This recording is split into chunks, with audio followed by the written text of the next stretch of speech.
Hello, hello, and welcome to our 18th annual Walk Through Black History program brought to you by First Baptist Church right here in Dubuque, Iowa. My name is Bridget Boone. I am your host for today, and I am a graduate from the University of Dubuque here in Dubuque, Iowa, but I'm now attending the University of Dubuque Theological Seminary. Due to COVID-19, we will not be presenting in person this year. We are virtual, but I welcome you nonetheless.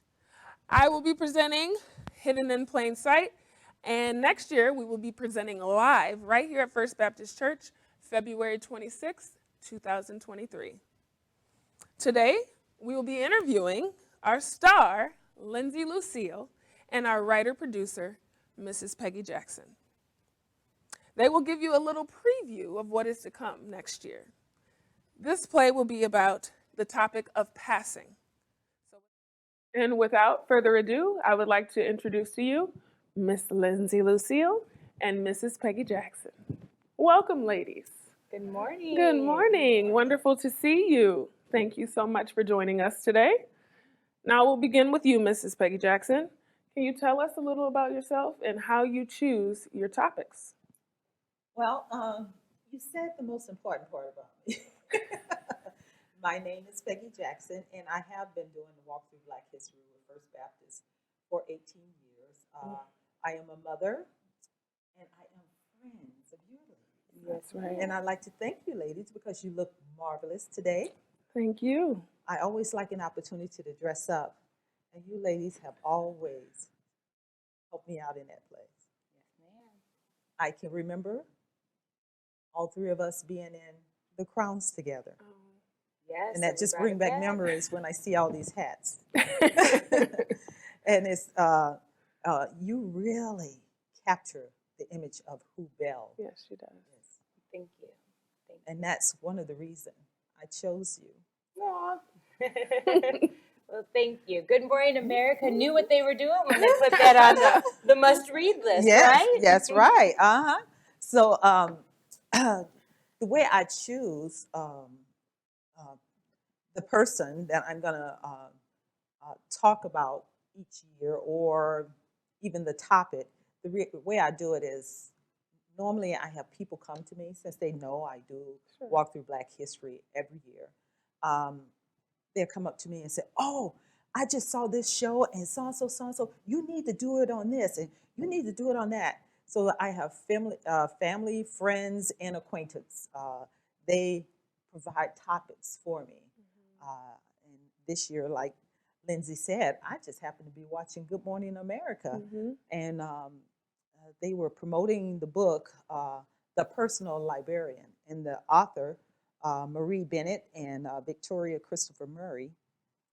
They were on there, and not Victoria, but Marie was saying that it was really Marie's idea.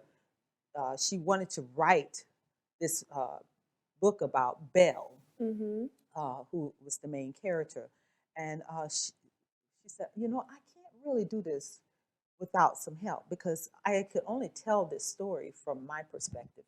And Belle is biracial. She's so she said, I can't. I can only tell it from the white perspective. I need to have someone else from a black perspective. And so she called her friend Victoria, and her and Victoria collaborated together to bring this story to part. And when they were talking about how Belle was a black woman who was masquerading in plain sight as a white woman, I'm like, wow, this woman is very gutsy. And then they talk about how she was a self-made expert, meaning that she didn't have a master's degree or a history degree. She learned through others and did it very well. And then not only that, she was in you could say this was a man's field. I don't even think women probably was considered in that field at that time. So she took her place there. She made it her own, and she could hold her own. And she knew how to deal with men, and she She was a legend in her own right. Very good. Love it. Now, Miss Lindsay Lucille, tell us a little bit about yourself. Well, as you mentioned, I am Lindsay Lucille. I'm born native here in Dubuque, Iowa. So for our friends in TV land, it's in the Midwest, a little flyover country. But we do exist. I am the creator and owner of a custom apparel and graphic tee business called Unfiltered Brown Girl. And I am just excited to be here. We're so glad to have you here. Thank you. you. Now, this is not your first year working through plays with No. Mrs. Jackson. No, ma'am. No. As you said, 18 years. Yeah. In 18 years, I've been able to grace this stage with both of you ladies multiple times, a handful of times, Yeah. actually. And every time Miss Peggy calls, I learn something. She brings something to my attention. So when she called and said, I got this show I want to do. I want you to be in it. I was like, say no more. I'm there. I'm there. I love it. Yes. Now, how did you end up playing the character Belle? Like, was this She a... embraces Belle. That's what Miss Peggy keeps telling me. Miss Peggy will tell me to go to the side and do a profile, and there she is. So when the director, the producer, the writer is like, listen, Got to. you have to. That's You don't right. have a choice. That's true. I said embraces, just embellish. So, it was mentioned that Belle was passing for white. Can you explain what passing is? Well, passing is when an individual cross over from one race or ethnic or even religion group to another successfully, which is what Belle did. And usually people were passing, back in the days, Right. most people were passing. They were passing for freedom because they were slave, and if they could pass, they would use that as a way to escape. And then others were people were used passing to um, become well educated, so that they would be able to better themselves, even better their family, or uplift their people. Because Yeah. sometimes it was just they used it just to get their education, to be able to go back to their world, Yes. the black world, to educate their people, and also to try to uplift their people as well. Absolutely. Very good. So, do you still believe that people are passing today? Yeah, people are still passing today. It's maybe not as prevalent as it was back then, but Belle passed so that she could Survive. and Yes. usually, what she did was basically she put on a different face, or more or less, code switching. She was adjusting her style, her speech, and her appearance, and her behavior to fit into J.P. Morgan's library. So code switching is basically a characteristic of what passing is. So it's where we're able to read a room and we're able to present ourselves in that manner. So if we go to the White House for a gala, we're going to go and we're going to be poised. We're going to stand up straight. We're not going to talk out of turn. We're going to be respectful to make everybody else in that room feel comfortable, correct? Or if I go somewhere and everyone there is speaking a certain language that maybe I can speak too, instead of me going in there and speaking my regular English language. So First language. Your first language.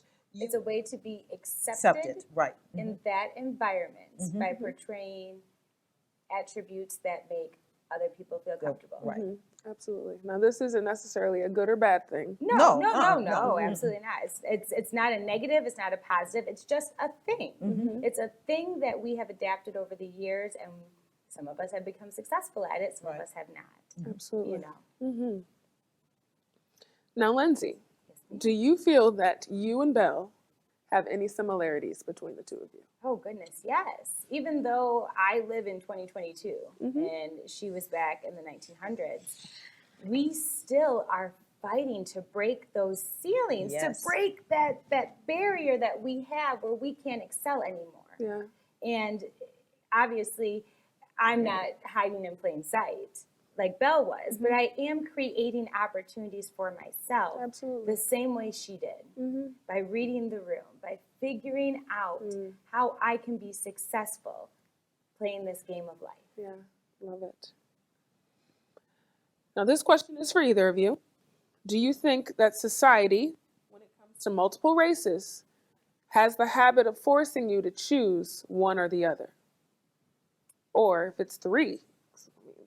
Society loves labels. They love Okay. titles, they love labels, they love Yes. categories, they love to understand how they want to understand. Ultimately, at the end of the day, we as individuals, we decide who we are or That's who right. we want to be. We decide that. Yeah. However, repeated behavior shows us that society will always put us in a box, Yes. regardless if we are comfortable in that box or not. Yes. We're so fearful of what we don't understand, right? Exactly. It's like the hardest thing on the planet for us. Who gets to choose who's white or who's black, ultimately? Ultimately, it's our decision. Yes. It is our decision. Yes. But we have to be realistic about this matter. Well, Well, being in a Midwestern environment and being biracial, it's very hard because I'm not black enough for my black culture. I'm not white enough for my white culture. And me being however old I am, I'm starting to understand that I identify with both of them. Sure. However, I identify with one just a little bit more. And was it because I didn't have that culture growing up? Or was it because I didn't even know I was black until I was in 6th grade? Who knows? But the fact is that I'm accepting who I am as an individual, and I'm losing people while figuring this out. And that's sad. It is sad. People should accept people for who they are. That's right. And people should be free to embrace all of themselves instead of us trying to dictate how this person should be or who this person is.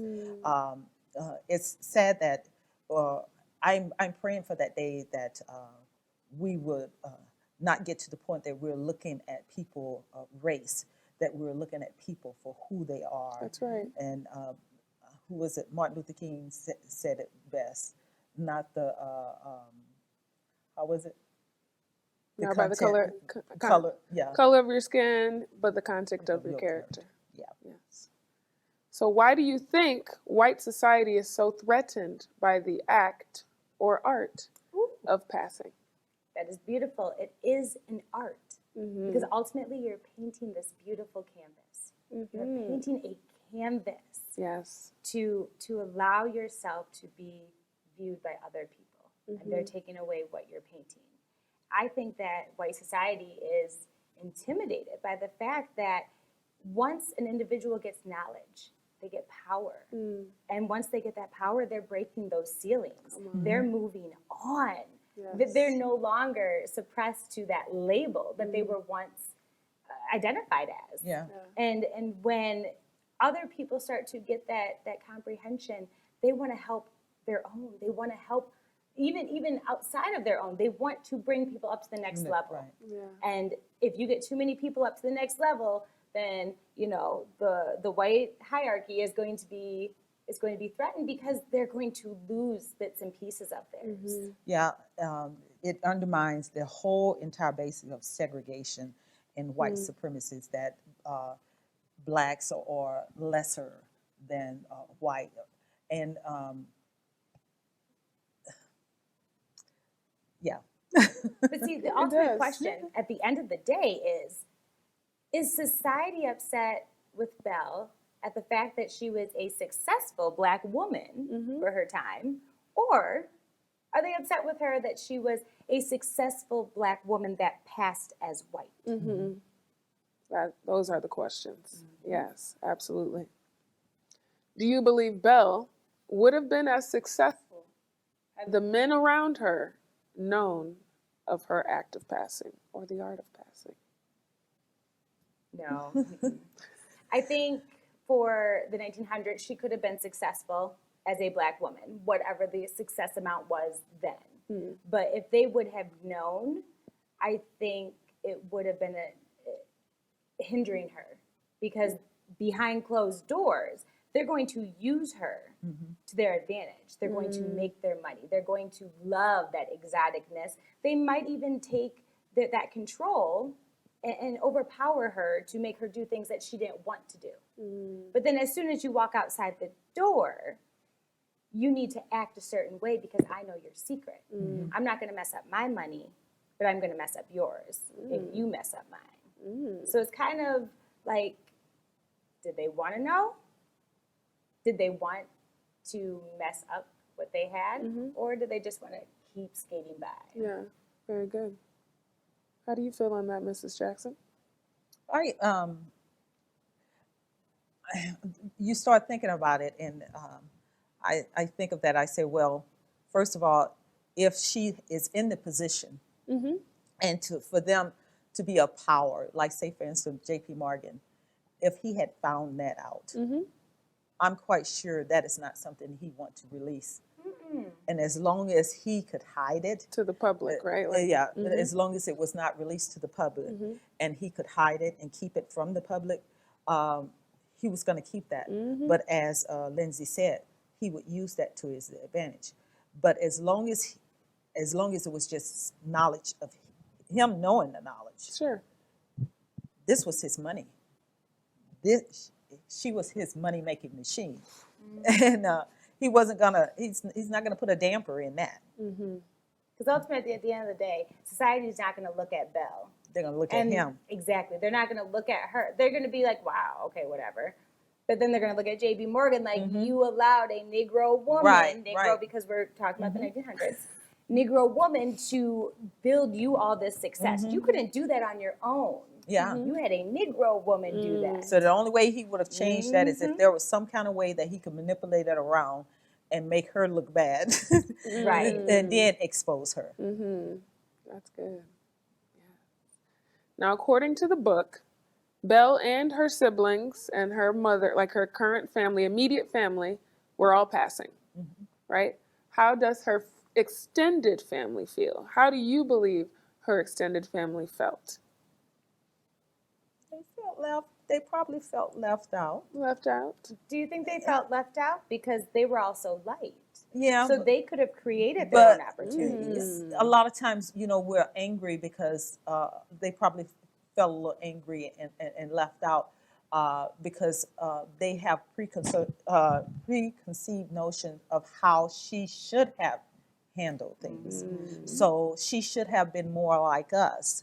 And instead, she used it to her advantage. How dare she? Do she think she's better than us? Do she think she's, all of those questions comes into play because, we come from the same parents. Sure. That's probably what the aunts were saying, especially to the mother per se. And but I liked what the father said because Belle did get a chance to meet with her father. They hadn't seen each other for over 16 or I don't know how many years, but it had been many of years, and she was able to see her father. And she asked him, she said, she was worried about it because she wanted the love of her father. She said, Dad, do you disapprove of the path that I have taken? And he said, Belle, that is not for me to judge. That is not for me to determine.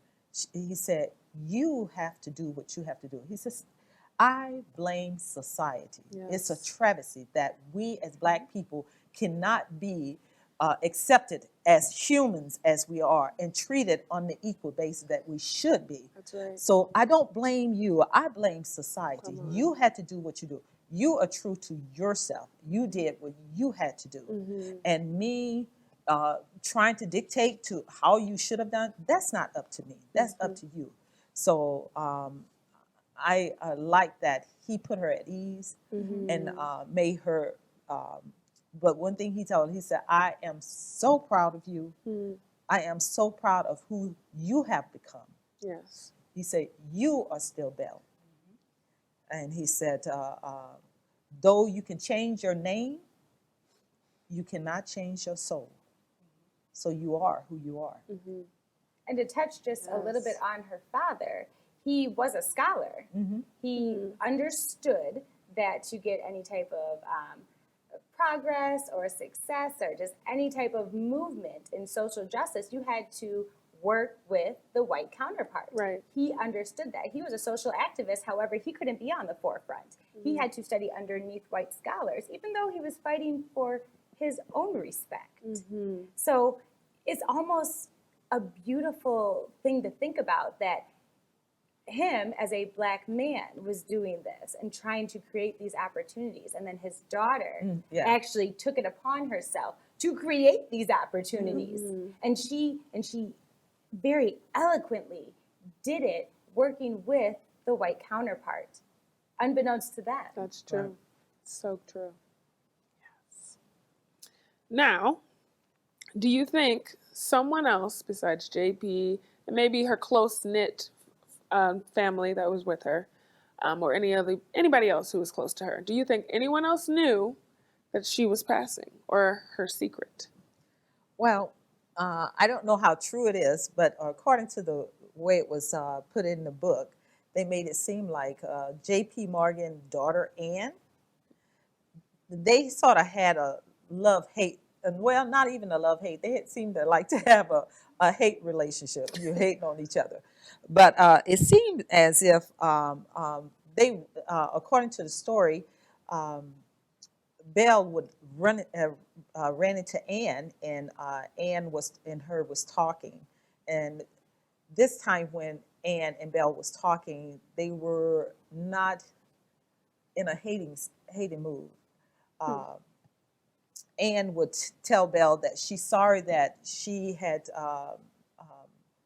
misread her, right, and that she wasn't the terrible person that she thought she was. And Belle was pleased to hear that, and she said, well, I'm sorry that I treated you in the manner that was not appropriate as well. And that's when Anne told her, I know your secret. And Belle looks at Anne and like, is she gonna tell someone? But Anne said, I'm telling you this, not because I'm gonna tell someone, but I'm telling you this because I feel we have sisterhood here. I know your secret because I too have a secret. And the world is not able to accept us for who we truly are at this moment. And neither one of them were outsing out the other, saying, well, you gay or you black. They knew their own secret and accepted each other for who they were, because they both knew each other's secret. Good. Now that brings me to the movie Passing. Now this was a woman who had been passing for 20 years. She's been with a man for 15 years? She had been married to a white man. They then had an 8-year-old daughter, and at the end of the story, he finds out that she is passing, and he has no desire to be with this woman that he's given his life to for however many years, right? So he rejects her, and I'm not going to give up all the movie, but it just comes to show you that something so shallow as skin color. Right. It had nothing to do with her heart, had nothing to do with how she took care of your child. She gave you a child. You are able to give up that woman after all that time because of the color of her skin. And it was a sad thing for me to behold. Well, ladies, thank you so much for joining me today. Yes, thank you so much for having me. This was so much fun. Thank you so much for joining us today, all of you that are watching. In TV land. Today, we hope that Belle's story will open up or inspire many of you into constructive discussion on racial equality. The more we are able to discuss racial issues, the better we can foster compassion and understanding to take the necessary actions we want in changing our society. People like to think they are independent, but whether we want to believe it or not, we are all interdependent. The human race is flawed, where we process the notion to try to initiate an elite group. We tend to want someone beneath us just to lift ourselves up. Sad, but true. The truth of the matter is we are all equal, especially in God's eyes. And though we go around judging which race is better than the other, God has already spoken. Dr. Martin Luther King states, "An individual has not started living until he can rise above the narrow confines of his individualistic concerns to a broader concern of all humanity." Gandhi states, "We should all be the change we wish to see in this world." Stand up to hypocrisy. If you don't, the hypocrites will teach. Stand up to ignorance, because if you don't, the ignorant will run free to spread ignorance like a disease. Stand up for truth. If you don't, then there is no truth to your existence. If you don't stand up for all that is right, then understand that you are part of the reason why there is so much wrong in this world. Susie Kassim. Thank you so much for joining us today. It has been a privilege to be here. I wish you good blessings.